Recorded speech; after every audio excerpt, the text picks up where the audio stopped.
It's important to consider the potential impact that this could have on the economy and society as a whole. Welcome to the Uncle Dre Show.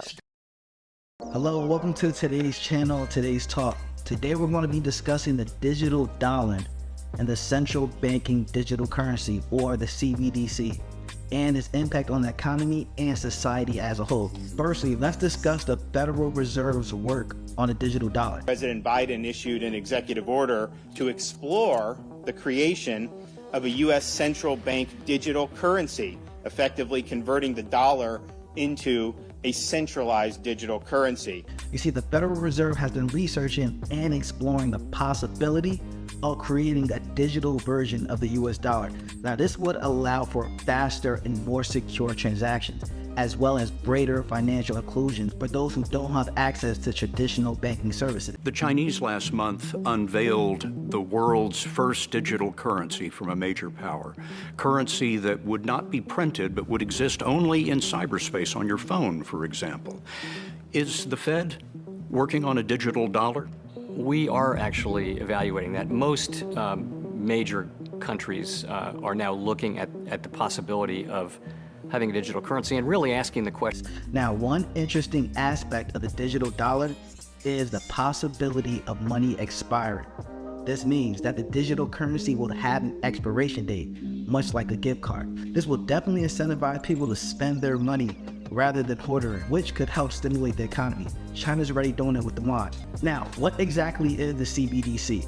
The central banking digital currency is a digital version of a country's currency that is issued and backed by the country's central bank. It is important to note that the CBDs are different from cryptocurrency like Bitcoin, which are decentralized and not backed by any government entity. Currently, many countries are already implementing their own CBDC. What if I told you 90% now of the world's central banks say they're investigating a central bank digital coin? For example, China has already rolled out its digital yuan, and many other countries are in the process of developing their own CBDCs. In the US, there are already digital payment systems in place, such as Venmo and PayPal. However, these digital dollars will be different in that they'll be backed by the Federal Reserve, making it an official government currency. But before we dive into the next segment, here's a word from our sponsor. I want to take a moment to talk about the importance of financial literacy, especially for families. It's a topic that isn't often discussed, but can make a significant impact on our lives. And that's why I'm excited to share our sponsor for this video, a company called Children of Wealth that produces excellent resources and tools for families to increase their financial literacy. So without further ado, let's take a look at Children of Wealth and what they have to offer. Enter the new world of reading and welcome to the Children to Wealth Academy, where each enrollment is equipped with a virtual reality experience that takes you inside each page of the book. You will learn super engaging financial cartoon explainer style books. Zero financial education or business skills are needed. Children to Wealth books are perfect for family and friends, religious organizations, public schools, charter schools, trainers and presenters, private schools, nonprofits, and much more. You can use Children to Wealth to improve your financial vocabulary, saving mechanism, college planning, eating diet, financial history, business strategies, and much more. Engage your kids, nieces, and nephews better than ever before with financial literacy cartoon animation books, and do it all with little to no financial education or business skills using the brand new Children to Wealth Academy. Special limited time offer, 90% off, one-time price, no monthly fees forever. Grab the special Children to Wealth offer while it's still available and pay no monthly fees forever. Not sold separately. And according to city reports, it's estimated that there will be 5 trillion digital dollars circulating by the year 2030. Now, this is a significant amount of money, and it's important to consider the potential impact that this could have on the economy and society as a whole. However, there's a significant amount of skepticism and lack of trust when it comes to the government's ability to handle this implementation of a digital dollar. In fact, according to surveys, most Americans don't trust the government to handle this properly. This lack of trust has led many people to turn to alternative forms of digital currency, such as Cash App and cryptocurrencies like Bitcoin. However, it's important to consider the potential downsides of relying solely on these alternative forms of digital currency. For example, these currencies are not backed by any government entity and are subject to market volatility.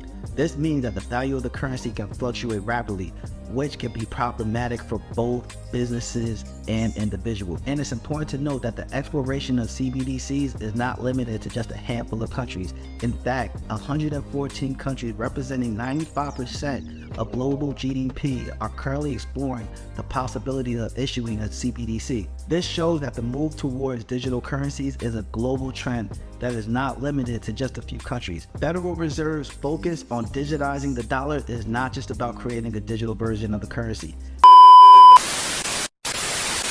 If you love this Wealthy Child shirt and you want to get one for yourself, check out wealthychild.co, wealthychild.co. And also check out the Money in the Bag, which is a fun, rhythmic book that's really poetic and it rhymes. That's a kid's book that teaches about credit, life insurance, a whole bunch. Or check out Stories About Credit. You have a story about life insurance, also stories about real estate, and much more. Over 30 books that teaches kids and families about financial literacy, real estate, life insurance, credit, taxes, and much more. Check out wealthychild.co, wealthychild.co. Get you a shirt, get you a book, and let's get back to this episode. It's about creating a true digital currency that is not reliant on digital claims or IOUs, which is the system that we have today. This is why it's important for the Federal Reserve to explore the possibility of a CBDC, as it will provide a more secure and reliable system for handling digital currency. You see, now when you send money by Cash App or Venmo, banks then use a third-party bank to verify people's money, which is needed to add that additional layer of security and trust, because you're not really sending the money. Now, that is important for maintaining the integrity of the financial system. Now, while cryptocurrencies do offer a decentralized system for handling digital currency, it's important to consider that the government needs to have some level of control of the money supply to maintain economic stability. So the CBD would give the government complete control of the supply of money, which is good for maintaining economic stability, which we are already doing now by the use of quantitative easing, which we have seen during the pandemic, when the government flooded the economy with money by buying mortgage-backed securities and treasury bonds. And currently, the Federal Reserve is also able to strengthen the money supply by the use of quantitative tightening, which is the same thing in reverse by selling off assets, which was seen by the failed bailouts of these recent banks. Now, one of the benefits of the CBDC is speed, as it will allow for quicker and more efficient transactions.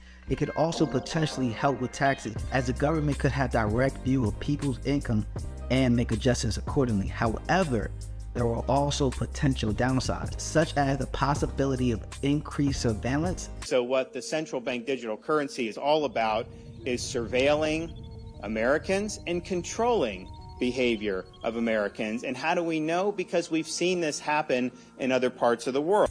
The ability to freeze assets and the potential for expiration dates on money, which will discourage saving. Now, it's important to note that this may sound like a conspiracy theory, but it's not. We don't have to look at China to see how this is coming. In fact, we can look back to 1933 when President Roosevelt gave people 1 month to give up their claims to gold. Now, what is crazy is the penalty for not doing so was 10 years in jail and a fine of $10,000 or $183,000 in today's dollars. In conclusion, the exploration of the CBDC is a global trend that shows no sign of slowing down. While there are potential benefits to a digital currency, it's important to consider both the pros and cons before moving forward implementation. Ultimately, the goal should be to create a system that is secure, reliable, and benefits society as a whole. Thank you for joining, and as always, this information was not free. The cost that I ask that you pay for listening is that you like, share, tell a friend to tell a friend,